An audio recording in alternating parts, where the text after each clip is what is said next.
ce moral d'acier, ça part de la Guinée équatoriale, la terrible défaite 4-0 que certains joueurs ont terminée en larmes, raconte Seko Fofana. On était au fond du trou, poursuit un des leaders mentaux et techniques des éléphants, on a dû attendre des matchs pour espérer une qualification, ce qui est arrivé, maintenant on n'a plus peur de rien. Entre le lundi soir de la débâcle, le 22 janvier, et le mercredi soir, les Ivoiriens ont suivi les derniers matchs de groupe les uns après les autres pour espérer trouver 2 troisièmes moins bien classés qu'eux, et être ainsi repêchés. Ils comptaient 3 points seulement, et une mauvaise différence de but, -3. Le Ghana, 2 points, est passé derrière eux le soir même. Le mardi, les troisièmes font tous mieux que les Oranges, la Guinée compte 4 points, la Namibie aussi.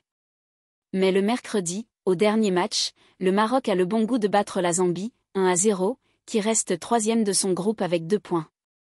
Les drapeaux marocains fleurissent dans Abidjan.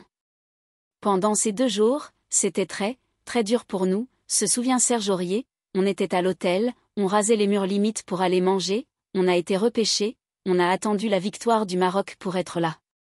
Durant cette période trouble, les éléphants ont en outre perdu leur sélectionneur Jean-Louis Gasset, remplacé par son adjoint Emers Faé.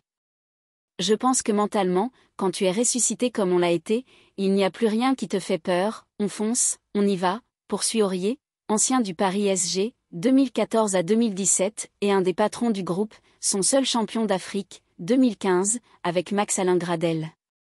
En 8e aussi, la Côte d'Ivoire était au bord de l'élimination avant de se sauver à la fin, contre le Sénégal en 8e, après avoir égalisé dans les dernières minutes, 1-1-1, 5 TAB à 4. Pareil face au Mali en quart, 2-1 AP, à 10 contre 11 pendant plus de 75 minutes après l'exclusion d'Odilon Kosunu. Quand le Mali a manqué le penalty, Adamanos Traoré, à la 17e, on a tous eu cette force-là, décrit Oumar Diakité, auteur du but de la victoire dans le temps additionnel de la prolongation. Ils ont mis le premier but, Naine d'Orgel, 71e, c'était compliqué pour la tête, mais avec ma rentrée, celle de Simon Adingra, auteur de l'égalisation à la 90e, et de Sébastien Haller, on s'est dit, plus c'est possible de faire quelque chose plus, poursuit Diakité. Même le coach adverse s'est incliné. Ils ont cette énergie, et aussi parce qu'il le faut dans le foot, ce petit brin de chance. Ils méritent cette demi-finale, a admis Eric Schell. Mais la vérité est que la Côte d'Ivoire revient de très loin. Même si on est en difficulté et qu'on prend un but, on doit continuer tant que l'arbitre n'a pas sifflé, reprend Seko Fofana. On a vécu des moments difficiles, surtout après le match de la Guinée équatoriale où on a reçu des insultes.